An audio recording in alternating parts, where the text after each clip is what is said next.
Hi అండి. అందరికీ నమస్కారం. కొబ్బరన్నం తయారీ విధానం చూసేద్దాం రండి. ముందుగా 2 గ్లాసులు బాస్మతి రైస్ కడిగి పక్కన ఉంచుకోండి వాటర్ వేసి. కొబ్బరి పాలు ఎలా రెడీ చేయాలో చూపిస్తాను. ఒక హాఫ్ కేజీ రైస్‌కి ఒక కొబ్బరికాయ కొట్టి చిన్న చిన్న ముక్కలుగా కట్ చేసి మిక్సీ పట్టుకోవాలి. ఈ కొబ్బరి పాలు కోసం ఈ ముక్కల్లో కొంచెం ఒక గ్లాస్ వాటర్ యాడ్ చేసుకుని మెత్తగా మిక్సీ పట్టేసుకోవాలండి.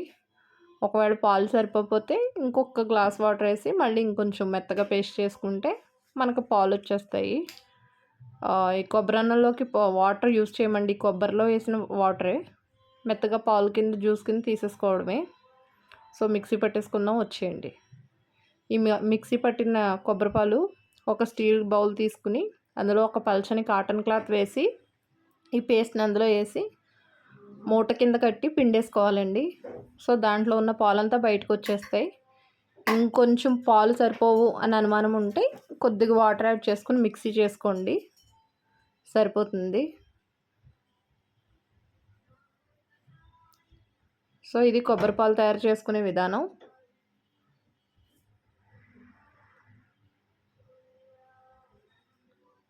ఈ కొబ్బరి పాలను పక్కన పెట్టేసుకుని ఇప్పుడు ఏమేం కావాలో చూసేద్దాం వచ్చేయండి. ముందుగా కొబ్బరి పాలు సిద్ధం చేసుకున్నాం కదా, కడిగి పెట్టుకున్న బియ్యం, రుచికి సరిపడంత సాల్ట్, నెయ్యి, నూనె ఎక్కడా వాడమండి, అల్లం వెల్లుల్లి పేస్ట్, ఒక పెద్ద ఆనియన్, బిర్యానీ ఆకు, ఇలాచి, లవంగాలు, పచ్చిమిర్చి ముక్కలు. ప్రాసెస్ చూసేద్దాం వచ్చేయండి. ముందుగా స్టవ్ ఆన్ చేసుకుని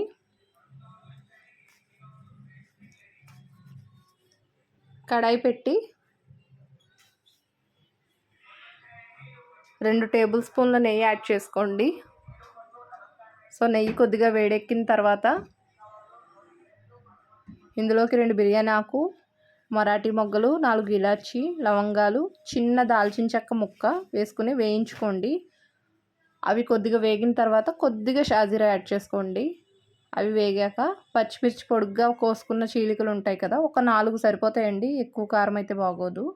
తర్వాత పెద్దగా పొడుగ్గా కట్ చేసిన ఆనియన్ ముక్కలు వేసి ఫ్రై చేసుకోండి. ఆనియన్ కొంతమంది ఇష్టపడతారు, కొంతమంది వేయరు. అది మీ ఇష్టం, కానీ వేస్తే టేస్ట్ బాగుంటుంది. ఒక టేబుల్ స్పూన్ అల్లం వెల్లుల్లి పేస్ట్ యాడ్ చేసి అవి పచ్చివాసన పోయేంత వరకు వేయించుకోండి. ఇందులో రుచికి సరిపడినంత సాల్ట్ యాడ్ చేసుకుని ఇవి వేగిన తర్వాత ముందుగా కడిగి పెట్టుకున్న బియ్యాన్ని వడపోసి ఆ రైస్ ఇందులో వేసేసుకుని కొద్దిగా వేయించండి. ఈ మిశ్రమం అంతా ఈ రైస్కి బాగా పట్టేలాగా సిమ్లో పెట్టి రైస్ విరగకుండా నెమ్మదిగా కలుపుకోండి. ఇలా కలిపిన రైస్లో కొద్దిగా కొత్తిమీర, కొంచెం పుదీనా యాడ్ చేసుకుని ఇక్కడ నేను 1 గ్లాస్ బియ్యానికి 2 గ్లాసులు కొబ్బరి పాలు వేస్తున్నాను. అది ఇలా పాన్లో చేసుకుంటే, కుక్కర్లో అయితే 1 గ్లాస్ బియ్యానికి 1.5 గ్లాస్ పాలు వేస్తే సరిపోతుంది. ఒక విజిల్ పెట్టుకోవాలి. ఇది డైరెక్ట్ నేను కడాయిలో చేస్తున్నాను కాబట్టి 1:2 రేషియోలో ఒక 2 గ్లాస్ బియ్యానికి 4 గ్లాసులు పాలు పోసానండి. ఇలా పాలు పోసిన తర్వాత ఒకసారి బాగా కలుపుకొని హై ఫ్లేమ్లో పెట్టేసుకోవాలి. ఇది కొంచెం ఉడుకు పట్టిన తర్వాత మూత పెట్టి సిమ్లో పెట్టుకోవాలి. ఇక్కడ నేను ఒక మిస్టేక్ చేశాను. ఈ ప్రాసెస్ అంతా చేసి తీసాను కానీ లాస్ట్లో అది సిమ్లో పెట్టిన ప్రాసెస్ రికార్డ్ చేయలేదు, కొంచెం బిజీగా ఉండి మర్చిపోయాను. అన్నీ నేనే చేసుకోవడం వల్ల కొంచెం అది ఆ లాస్ట్ మూమెంట్ చేయలేదు.